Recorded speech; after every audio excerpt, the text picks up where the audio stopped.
Entreprenagle, it rhymes with bagel. Podcast begins now. Welcome back to the Entreprenagle Podcast. This is a exciting episode. As we did in October, we broke down our sales numbers from the month. So in October, we hit an all-time high, a record of $42,000 in Amazon revenue sales. November, we completely destroyed that record, coming in at over 55K. That's a 35% increase over the month of October. So I'm really excited to dive into this. It was a really good month. Stay tuned as we get into the nitty-gritty of these numbers, the expenses, the profit, the overall profit margins, and why we had such an increase. But before that, as usual, Kelly. The question of the day. Okay. Yeah. Josiah, would you rather eat Christmas cookies for 6 months or candy canes for 6 months? Okay. So only those items? How often do I have to eat them? I'm going to leave it as the question stands, and you get to decide. See, this question is super vague. There's so many loopholes. So, would you rather eat cookies or candy canes for 6 months? No. Christmas cookies. Christmas cookies. Okay, any cookie can be a Christmas cookie. That's... You put red and green sprinkles on it. Christmas cookie. Okay, that's fair. You make it the shape of a gingerbread man. Christmas cookie. It doesn't matter if it's oatmeal, chocolate chip, peanut butter. You get the idea. Those can be really hard to make into those shapes, though. They're harder to shape. Okay. Yeah, but you can just use like icing or the chocolate chips to, I guess, make something. Yeah. Okay, so I'm gonna go with Christmas cookies. I do like candy canes, but candy canes are like a couple times once a year around Christmas kind of thing. Cookies, in my mind, a cookie's a cookie. It might have Christmas decorations. It might be a special gingerbread or those soft grocery store ones. You know what I'm talking about? Yeah, the soft grocery store one with the frosting on the top. Yeah, those are so good. Or there's But that's not just Christmas. The they molasses. do them for everything. What are those molasses ones called? Those are, I feel like, more of a holiday thing around Christmas. Do they Maybe call not. them ginger snaps? No. That's something else. No, ginger snaps are I guess firm, a crunchy. I know what you're talking about, though. Anyway, I'd go with cookies. There's a lot more variety options. There's Christmas cookies. There's breakfast cookies. There's dessert cookies. Aren't they all dessert? You can put toppings in them. What are you talking? Candy canes are candy canes. There are a lot of flavors. Have you had the sour? Oh, what kind of candy are they? They're sour candy canes that are mirrored off of the flavors of Starburst? I think Jolly Rancher? there are Starburst ones, there are Jolly Rancher ones, but there's ones that's sour. I don't. They're like Sour Patch Kids or. No, they don't have Warhead ones. That would be interesting. Oh no, that would be terrible. Yeah. Not interesting. Warhead flavored candy canes. No. And then you could put the candy cane in a bag and crunch it up into like Warhead dust. Oh, that's even worse. Yeah. That's and worse. then put the whole thing in your mouth.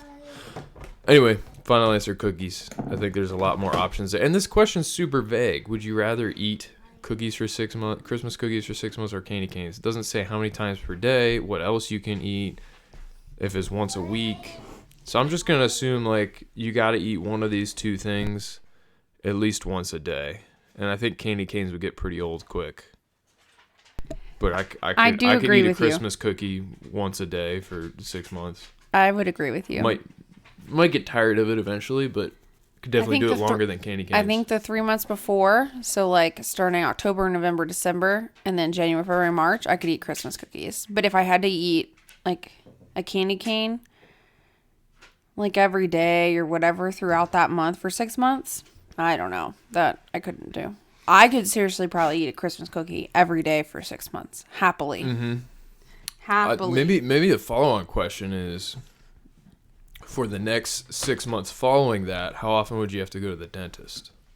Oh And my. I'm going to go with more often with the candy cane option.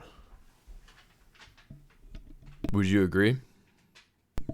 Yeah, probably. Only because, well, I mean, I guess you just, well, they're like hard candies. So then if you start getting used to like crunching on them, you know, like smashing them, you can like grind your teeth down doing that. Yeah, I don't know. I'm not a... That's true, yeah. When I eat a candy cane, I'm usually crunching it. Well, that's enough of that, I think. So, we're talking about numbers today. We did this for the first time in October, as I mentioned earlier. And we started with, we're working on doing a better job of tracking our numbers in general. We're doing pretty good with the Amazon stuff. We're a little behind with our other businesses, Turo being one of those. But Kelly, for October, what did our kind of Turo revenue look like? We don't have the profit or the expenses calculated. Or you mean November? What did I say? Yeah, for October. November. Well, last month I think it was definitely below 300. That was not great, but that was kind of expected. When you say last month, I'm sorry, October. The last time we chatted about it, it was under 300. So in October, it was under 300. $300 revenue? That's yes. what you're saying? Okay. So this past month, November of 2021, our, I'll say in quotations, profit, because I think I did that last time and I'll explain why. We got just over $600, so $659. Now, I say profit in quotes because that we did not break down all the expenses in regards to like other things that came out that month. So that $600 number is what, not Amazon, what Turo paid us. So after guest paid and then Turo took out their fees, that's what we got. And then you could probably estimate at least a couple $100 off of that from other expenses we had. So yeah, I think we actually made money this month compared to last month. Oh yeah, we definitely, yeah. October, I think we were close to breaking even or losing a few dollars. November, a conservative guess, I think we might have profited over $300. Yeah. So that's pretty cool for the amount of work we did. Right. And I mean, to be fair, I mean, this is kind of like off season, like October and November. I mean, we actually did get a fair amount of snow in November. So there's like a fair amount in Alaska in general. But anyways, it's not tourist season. So naturally not a lot of people to rent cars. But also it's not really winter tour season yet. Because if you're going to go skiing and stuff, I think that just recently opened up within the past few days. Not necessarily in October, November. Yeah. So we had... And other snow machining activities and that sort of thing isn't really available. Yeah, a lot of that stuff is just starting up now. Beginning of November, not an option. Later November, starting to open. Now, we had 2 trips, right? Yep, two trips. Different rentals? 2 trips. One of them was 8 days long, and the other one was 4 days long. That was super helpful because in October, we only had 2 trips at like 2 days each. And so we had mentioned that's what we were upping. And so that's the minimum number of days somebody could book it for was 3 days. So that was nice. But the 8-day one was great. That was super helpful.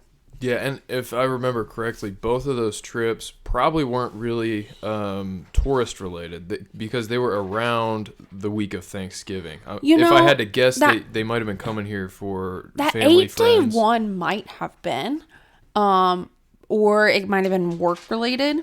We couldn't quite tell. Well, but the 4-day one was over Thanksgiving, so that would make sense. Either way, they were both around or overlapped part of the week of Thanksgiving. So maybe some people have more flexibility taking time off, or they were coming to visit family. Yeah, so overall, it was a much better month, and that's what we were expecting. We'll see what December has. So far, we have 1 booking, but we'll see from there how that goes. Yeah, especially with like winter activities starting to build back up. I'm thinking with skiing opening up as well as the Christmas week or two there, The one booking we have, I think, is around or over New Year's, right? And so Yes, it's over New I'd be Year's. surprised if we don't get minimum 4-day booking around or over Christmas. Normally, and you might be like, well, guys, isn't like we're like a weekend December. Typically, people, especially this time of year, don't book super far in advance because it's pretty like open calendar wise.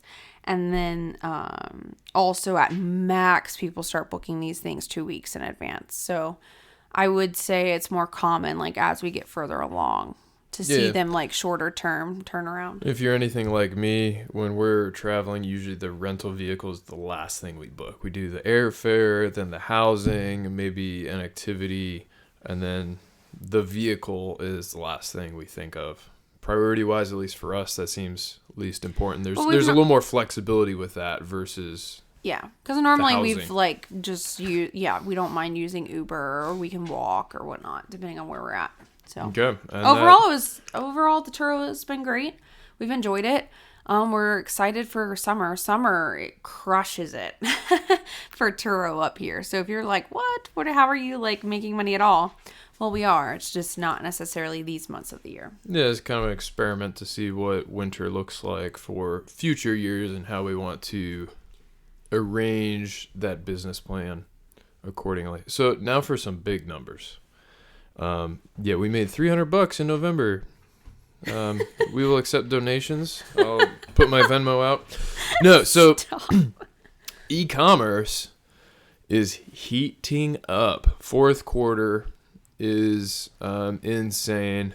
I've definitely seen an overall increase between October and November. Some of that due to ways and systems and different inventory methods that I'm using. Some of it just overall sales volume that all retailers experience an increase in.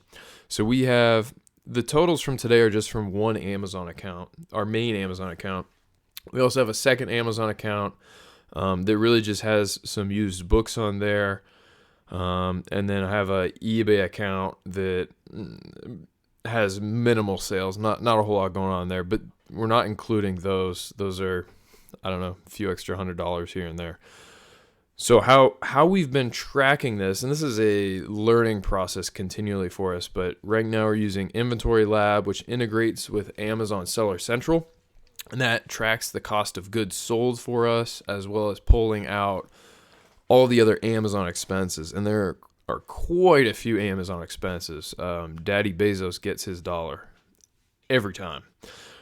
Secondly, we use QuickBooks, and I've been overall happy with QuickBooks so far. It connects directly with our bank accounts, our business bank accounts, and pulls each transaction into QuickBooks so that I can categorize it. Is this a inventory purchase? Is this a subscription? Is this insurance, et cetera, et cetera? And so that's working pretty good for us right now. A lot of different things to tweak and improve on, but that's what we're doing right now. We'll go ahead and throw the links in the bio. I think, at least for QuickBooks, if you use our link, if you're thinking about using it, if you use our link, you can get a pretty good deal for the first couple months. There might be something similar for Inventory Lab. Anyway, something I learned about Inventory Lab this month that I didn't know. So Amazon has their sales revenue for the month, the little report that it generates every day. And so November 1st through November 30th, we sold $55,674 worth of inventory. Now, Inventory Lab does it a little differently. And this is the first month I noticed because there's a huge discrepancy. Inventory Lab counts the transaction on the day that Amazon releases the funds. So that's, in this case, when the item is marked shipped. Tracking is put into the transaction. And so with that, there's a significant discrepancy that I noticed, such that Inventory Lab was showing we sold just over 51K. Amazon was showing we sold over 55K. That's a big difference. And why that's the reason, November 30th was an insane sales day. We hit almost 6K in sales, which for us is like over 3 times our daily average. Unreal. And the way Inventory Lab does things, most of those, if not all of those sales, became or are categorized as December sales because they didn't get shipped until the next day or the day after. So there's a little discrepancy there, but that's something I learned, which is cool. For the simplicity of running through this, we're going to use the Inventory Lab numbers because that's the software we're using, and it works well for us. So let's hit the numbers. Total sales on Inventory Lab, 51,391. If you were here for the previous month's episode, we were just over 42.5. This is insane, Josiah. So that's about, what is that? About 9K higher. And then in our notes here, I put side by side October and November so we could kind of compare the numbers and maybe look at a few interesting trends and kind of analyze why there's a big difference. So the next line here is refunds. These are transactions that didn't go well. Somebody returned it, or something else went bad and the transaction had to be canceled. So for October we had 2.5K, for November 2.1K. So a little lower, which is good. We sold more but lower refunds. So a question for you. So this is going to come out of that total sales, correct? Correct. So you're saying now 51 is just over $2,000 left. Correct. Okay, got it. Yep. So 51 top line number. We already are at -2. So we're at 49 something.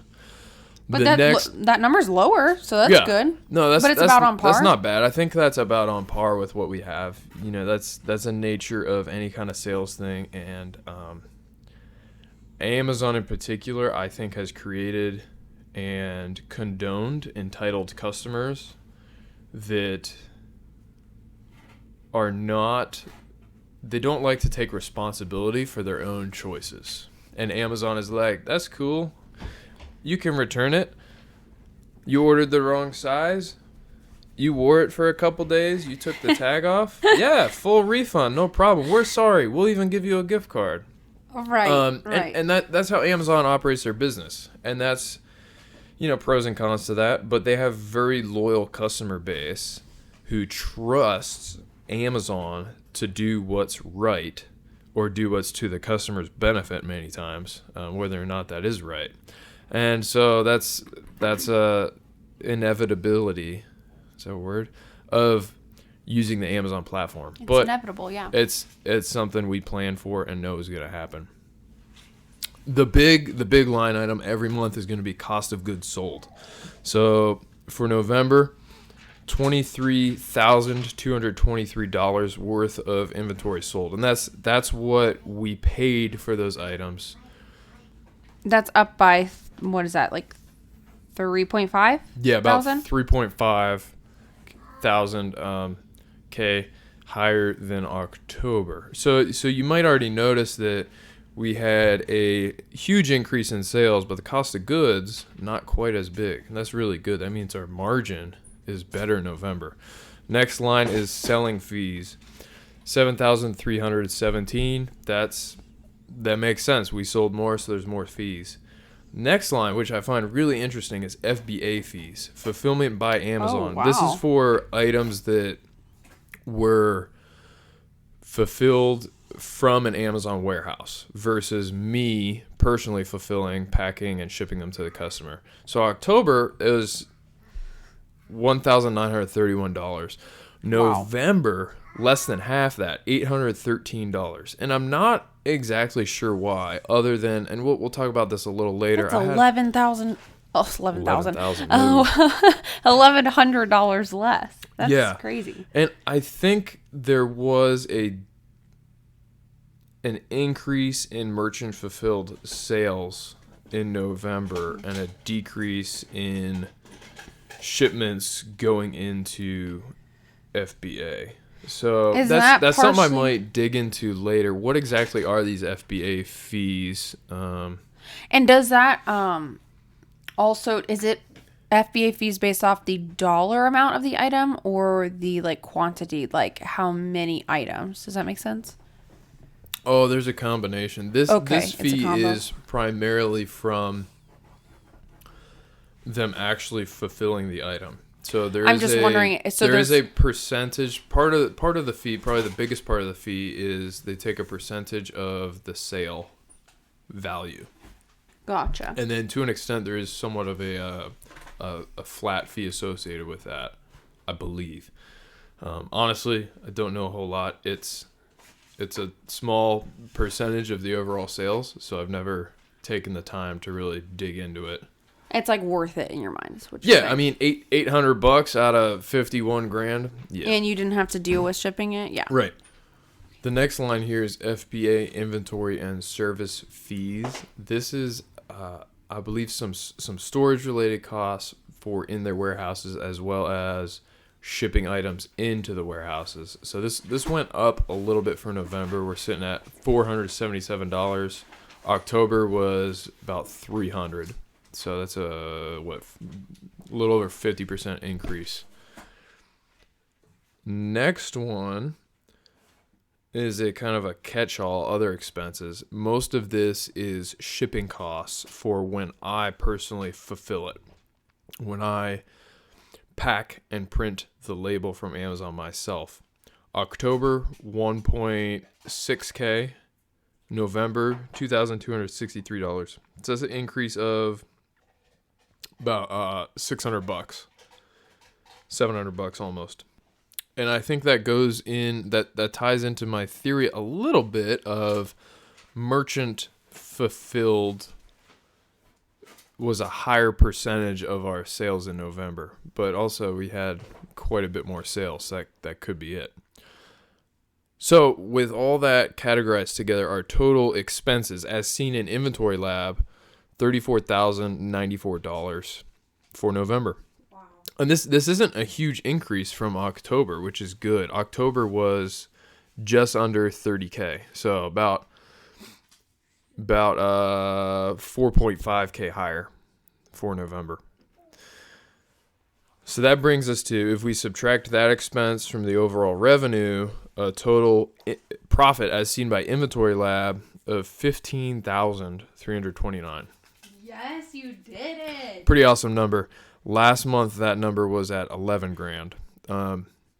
So that's really exciting. $4,000 increase right there. Now we do have a few more expenses that only QuickBooks catches that are from our bank account. So we'll run through those real quick. Not a ton, but that profit number is going to go down some. Vehicle expenses, $53. This is for fuel. Last month it was $226, and that's because I had to renew the registration. And as I say that, I have the registration sticker sitting on my desk. I should probably put that on the car because it's several months expired. I'll just keep an eye out on where the cops are. We'll be fine. Oh my goodness. Next line, insurance. This is the overall business insurance, $85 this month. Last month it was double that because it was a new policy. So you have to pay a little bit more initially. Right. Gotcha. So both of those are actually a decrease, which is cool because there were one-time expenses in October. Next line is ship and prep services. This primarily is the prep center we use. They're kind of a middleman. We send some of our inventory purchases to them. They do the work and packing and send it then to a warehouse for us. Went up a little bit because we had a few extra shipments at the beginning of November or October. Actually, I think, okay, so for November we paid $789. I think that's actually the bill for the services they provided during the month of October. Gotcha. So we pay at the end of the cycle. So, and I just paid the November one recently. I know it was, I think 400 something for what they did for us in November. October, 500. So yeah, this went up a little because we were doubling down on some inventory in preparation for fourth quarter, an expected increase. Next one is kind of a catch-all other. Most of this is software and mentorship subscriptions. So for October, that was $480. For November, this category is at $922. Now, actually, it looks like it doubled, but about half of that is purchased a new phone for the business. That's a $450 expense. So that's about on par. If you exclude that, about on par with October. And that's everything. So total expenses, everything included, $35,943, almost 36 grand. Wow. That we spent in various ways in order to get these revenue numbers. That's a large amount of capital for 1 month. Subtract that nearly 36 grand from the total revenue, and we're sitting at $13,286 net profit. Wow. Which is awesome. That is nearly 4 grand higher than the previous month. Wow. Right? Or am I doing that math right? No, you're doing that math right. Yeah. Almost 4 grand. So super awesome increase. And also, in addition to that, our profit margin is better. So October was 22% profit margin, meaning how much of that overall sales number was profit. November, 26%. 26% of that 51 grand was profit. And that's really cool.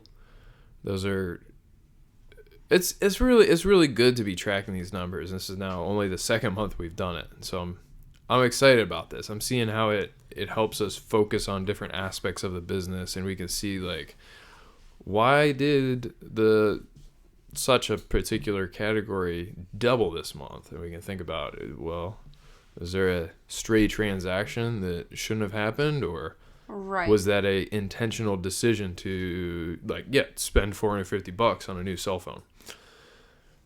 Now, when we say cost of goods, and that's the biggest expense, that's cost of goods sold. So that 23 grand for November, we didn't necessarily spend that 23 grand in November. Some of that might have been spent in October or September, but we expense that purchase when the item sells. So there's another number that I think is worth looking at, and that I consider almost daily when I'm working on this business, is how much we actually spent during that month on new inventory. So October, we spent 19 grand. And that's probably about on par with what we've spent the past 4 months. We spend in the 20-ish K range each month on new inventory. Now, November, we spent 31 grand. So that's 10, 11 grand more. And the biggest reason we were able to do this is because we had a couple meetings amongst business partners. That's me and Kelly. Over food. That's a business expense. They were actual meetings, though. Yeah, no, and we've been talking. We've had a little bit of extra personal funds, and we've been trying to decide how best to invest them. Whether it's throw them into a retirement account, put them in business X, or this personal thing, or this other business. And so for the first time in the entirety of this business, I think we've talked about how we started this Amazon business with like $200 a couple of years ago, and we've never inserted additional money. So for the first time in the second half of November, I think that was about right. We put a decent chunk of change into the business in order to allow us to increase spending and purchasing of inventory. And you can see that reflected in the difference between 19 grand spent the previous month, 31 grand spent this month. That probably matches up close to what we put into the business. And so I'm happy that we're doing this episode, because it forced me once again to sit down and do these numbers. A couple other thoughts. Let's see. Scout IQ. That's one of the subscriptions we have. And I started doing Amazon primarily with used books. Scout IQ being a really good software for aiding in finding and evaluating books. I made the decision in November that we're going to be stepping away from used books, at least for the time being. And so with that, no longer need that subscription. That's a savings of $70-something a month. And at some point, I'll probably be shutting the second Amazon account down. I opened it in order to do media and books on it entirely, and at this point, don't see the need to do that. For now, it'll stay open for a little while longer. There's a decent amount of inventory in there still. We'll try to liquidate or sell it. Anyway, that's a change in the business that we're looking towards. Next thought. We've talked about several times how many months I really haven't been able to give 4 full work weeks to this business. And I planned on doing that for November.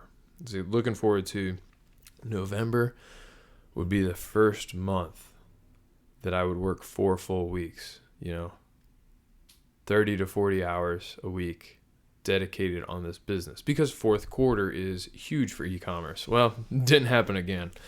We got distracted by other priorities outside the business, good stuff to spend our time on. And so the last week and a half or so of November, I was really just treading water and keeping the business running, not sourcing new inventory. But with that, I think something that's really cool and that helped us hit these numbers this month was one particular item that the sales were insane. And so from time to time, I do a little bit of drop shipping directly from vendors directly to customers on Amazon. This is risky to do on Amazon, and I wouldn't necessarily recommend it. But I do believe that if you do it correctly and as a small percentage of your overall business plan, that it can be okay. There's a lot that can go wrong with drop shipping. And so you got to be really careful, especially with who you're using to fulfill those orders. They need to be reliable, et cetera, et cetera. Maybe something we can talk about in the future about how I do it in what I think is a safe way. But we had one particular product during the last week of November that I was drop shipping, and I sold over 17 grand of that product, which, thinking about it, is still insane to me. And the best part of this is it was over 100% ROI. So on average, I was spending maybe $32, $33 per unit and profiting about $37 per unit. Wow. Insane. And here's so that's 17 grand right there in increased sales while not really working to grow the business that last week and a half. So that was huge, finding that product. Now, I think what's really interesting about this one is I've done this before. There's particular manufacturers that don't want you selling their products on Amazon, but you can kind of get away with it a little bit if you're careful. So I did that with this one. The manufacturer themselves was on the Amazon listing, so I undercut them by a few dollars so that I got the buy box. And I sold an insane amount until they noticed. Probably their sales went down by 17K, which sucks for them. But I sold it at a better price. And so, yeah, they got frustrated and eventually contacted Amazon and got Amazon to restrict me from selling it, which is unfortunate, but it was a good run. And we're looking at, of that 17K in sales, 6 to 8K profit just from that one item, which is insane margins, just unreal. And we are able to do that primarily because of that personal money that we put into the business. Another thought, I didn't really have a strategic plan set up for sourcing inventory Black Friday or Cyber Monday. I know there was tons of opportunity those days, and I planned on doing a little bit. I didn't want to go storm Walmart with all the other rednecks, but Oh my goodness. probably just sit on my computer and fight bots. But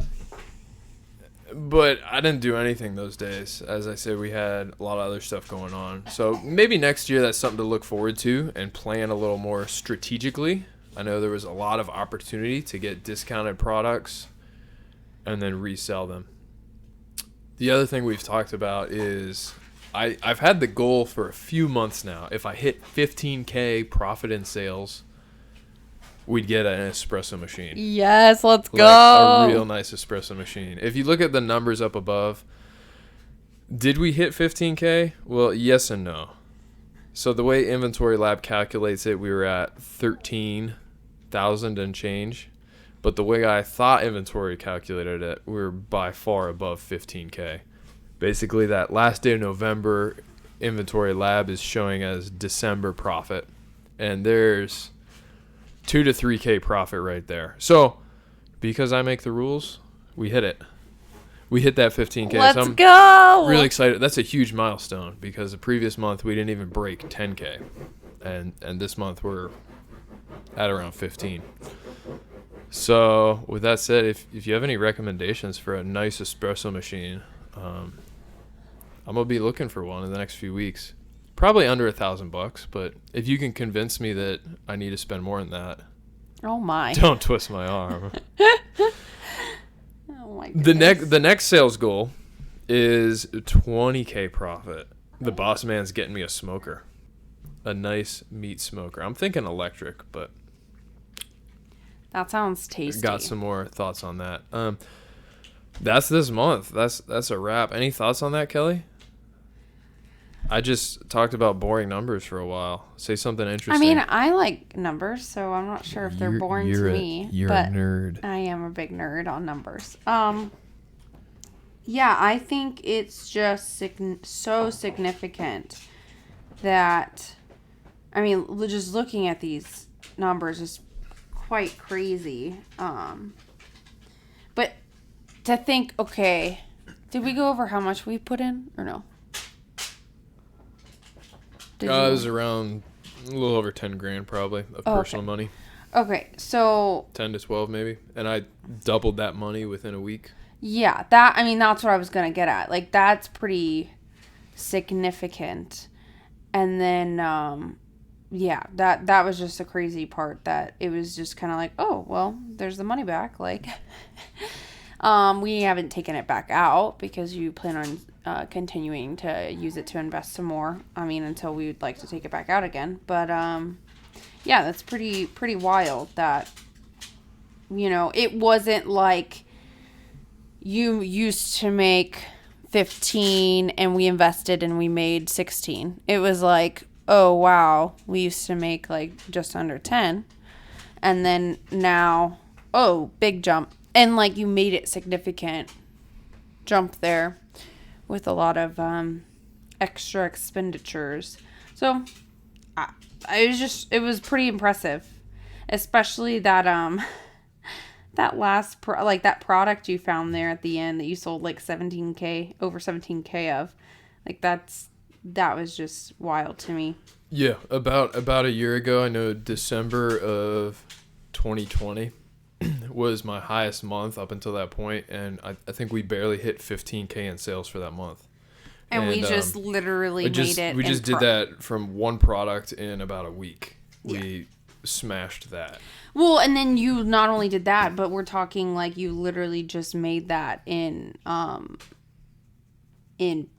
profit. Like you almost nearly. Yeah, and how much time do you think I spent working that week and a half? Right. It was a chaotic week and a half doing everything but Amazon. Yeah. Just treading water. I know. I might have spent like an hour or two each night. When I say night, we're talking like 1 a.m. to 2 a.m. Yeah, like late. Because that's the only time I had. It was instead of sleeping, I was making sure that purchases were being shipped. Right. It was really, really, really rough. Yeah. Still recovering from that a little bit, but well, yeah, and it was worth it. I think back to even like going back. I mean, you were mentioning last year, December 2020, and like how significant a change that has been. I mean, you were working like nonstop all the time. I mean, you take like a day off or something, you know, but it wasn't nearly like what's happened over this past year. The Lord has been very, very good to us. Absolutely. Especially when, I mean, I'm not sure if you were you chatting about this on Instagram a little bit? You were chatting about, or maybe it was just to me, haha. But you were saying, like, it's been wild this past specific calendar year, January, December, and how, you know, you're expecting you to work like full time plus, like, you know, to try to build and grow this business. But things kept popping up, and it literally, when we were going back and looking a few months into 2021, we were like, well, you really haven't worked like a full week, like, or full month, excuse me. Not because Josiah is like lazy, clearly not. His wife here, I can tell you he's not lazy. It's just like other significant things very significant things pop up that are very, very important. And we're like, okay, we'll go and do that. And like, we trust that things are going to work out, and they do. Like, and that's one of the reasons we are doing businesses like this, so that we have that flexibility. Yeah. Where would we be at if I actually spent 50 to 60 hours a week all year long? We might be farther along, hitting higher numbers. We might not. But there has been an interesting correlation in moments throughout this past year where I spent less time on the business and made more money. We don't know which is how. Super weird. It doesn't make any sense It doesn't make sense at all. Thank you, God. Like, I don't know why, but okay, thanks. Like, yeah. And yeah, there's several months I can point back on where I spent significantly less time and our sales significantly increased. This being one of those months. Definitely a lot of credit to God taking care of us through that. But I think there also is a little bit of experience and knowledge increase along the way that he's helped us get to. Making decisions smarter, have different systems in place, and that's part of growing a business. Learn from your mistakes. And ultimately, I think an Amazon e-commerce business like this, is boil it down to what are the processes and systems you use to purchase inventory. And as you find the fine details of that, your job is going to get significantly easier. You'll have less time to spend sorting through the bad stuff. right. And so we're getting to that point now where we have proof that some of our different systems work. And that's really cool to see that growth over the course of just a year. I think that's about all for this episode. Congrats to us. I'm just interested to see what this month has in store, because if that's what happened last month, I'm really excited to see. Like, do you think you'll get the smoker? Do I think we'll hit 20K profit in December? No. Okay. But up until the last week in November, I didn't think we'd hit 15K. That's true. And then something really strange happened. And because I think 3 weeks into November, we were sitting at maybe like 10 grand profit. Which is still good. Which is really good. We were on track to beat October, but I didn't think we were going to beat October by that much. And then, yeah, we did. So maybe. Here's another question. When do you think we'll hit our first 6-figure sales month? Stop. We just sold 55K in a month. Oh, yeah, that's When a do you good think question. we'll sell 100K? I think it'll happen in the next calendar year. I think 2022. That's possible. Look at where we came from. A year ago, we were, or at least I was, super excited to sell 12K in a month. I was excited. We're selling like close to 5 times that now. What's 5 times 55? That's 200. $275,000. Can we 5x this business in a year? We could. Oh wow. Should we? We should totally. That would be awesome. But you gotta get some. We gotta get some help. Yeah. I need to hire. That's one of the things that didn't happen in November because other stuff is I have a stack of resumes to go through and I haven't looked at a single one. So maybe in December we'll have time, but we got the holidays coming up and other obligations, so we'll see. But that's probably enough of our ramblings. Thanks for listening. Thanks for following us on this journey. We're not doing this to brag, but we're just showing you that you don't need a 9-to-5. You don't need to stay in the military for the rest of your life if you don't want to. There's other things you can do. You can be successful doing anything you want. You just got to put your mind to it. The only reason why he says military is if you didn't know, he's prior military. That was the whole reason why he got out. Until I quit. Yeah. Well, check us out on Instagram. I'm at jellybagel_AK and Josiah is at baconbagel_AK. You can also find us on Facebook. We post the same things there. I think it's like auto done, but I think you just look for the same thing just without the underscore. And then if you're watching on YouTube, you can find us anywhere you like to listen to podcasts. If you're listening to us on a podcast platform, check us out on YouTube. YouTube Entrepreneurial. I think that's Sick. it. See you next week, hopefully. Bye. Bye.